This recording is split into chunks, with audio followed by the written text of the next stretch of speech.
अस्सलाम वालेकुम, welcome to word smart. आज हम बात करेंगे ब्लास्फेमी पे। पाकिस्तान में ब्लास्फेमी लॉ किस तरह मिसयूज़ हुआ है, और इससे पहले ये कि क्या ब्लास्फेमी लॉ की कोई हकीकत भी है, क्या ये इस्लामी शरीयत के ऐन मुताबिक है, क्या इस्लामी कवानीन में ब्लास्फेमी लॉ की कोई गुंजाइश है भी, इस पर हम गुफ्तगू करेंगे। ब्लास्फेमी का ओरिजिन जो है इट प्रीडेट्स इस्लाम। ये क्रिश्चियनिटी में, जूडाइज्म में, ओल्ड टेस्टामेंट में, न्यू टेस्टामेंट में भी ब्लास्फेमी के अहकामात मिलते हैं, लेकिन उन पे हम बात करना भी that will beyond the scope of this video. अभी मैंने बस आपको ये बता देना है कि ब्लास्फेमी लॉ की कोई हैसियत नहीं है। हमारे प्यारे दीन इस्लाम में there is no concept of blasphemy.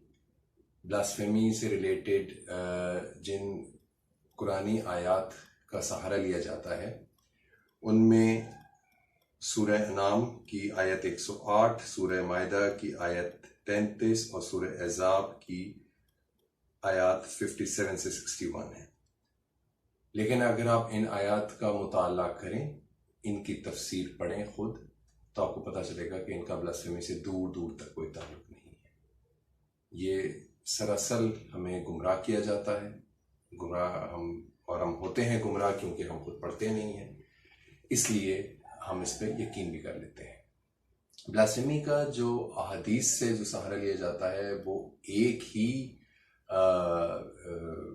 Incident है, एक वाकया है जिसकी बेस पर ये कहा जाता है कि जी ये ब्लास्फेमी की वो है। पहली बात है कि कभी किसी वाकये की बेस पर, वाकये की बुनियाद पर आप कोई कानून नहीं बना सकते। इस्लामी शरीयत भी इसकी इजाज़त नहीं देता, किसी भी उसमें आप नहीं बना सकते।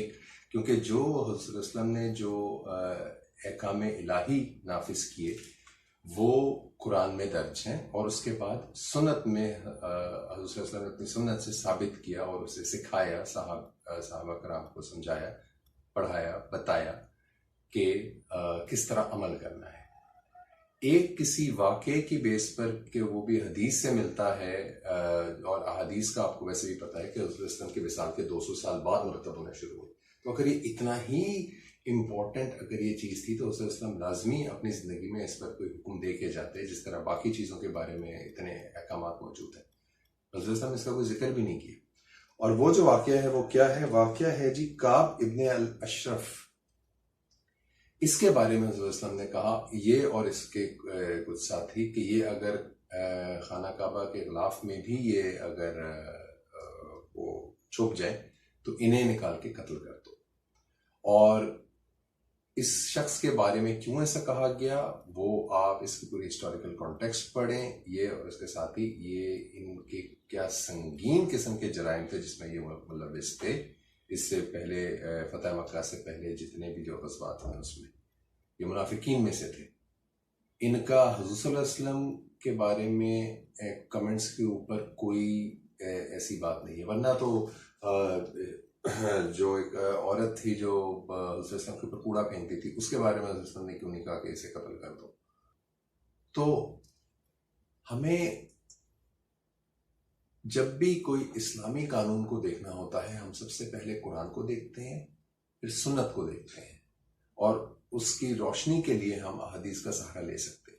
लेकिन अगर किसी एक चीज़ का कुरान में जिक्र ही नहीं है, सुन्नत में कोई जिक्र ही नहीं है, तो फिर हम खुद से ये फिर बिद्दत है, हमने खुद से बना ली ये चीज़।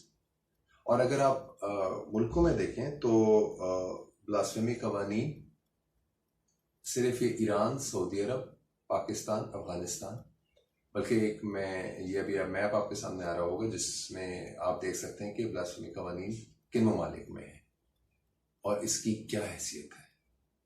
तो हमें इस पर गौर करना चाहिए। हमें जज्बात से नहीं, होश से काम लेना चाहिए कि हमारे इधर जो सेक्शन 295C है, इसकी कोई इस्लामी शरई हैसियत है भी या नहीं, या हम सिर्फ जज्बाती हो जाते हैं कि इसके बारे में जिसने बात की तो उसे कत्ल करने निकल पड़ो। ऐसा नहीं है। हमें इस जहालत से निकलना होगा। जब तक हम इस जहालत से नहीं निकलेंगे, हम کسی صورت بھی ہم ترقی نہیں کر سکتے، ہم مہذب معاشرہ بن ہی نہیں سکتے. شکریہ.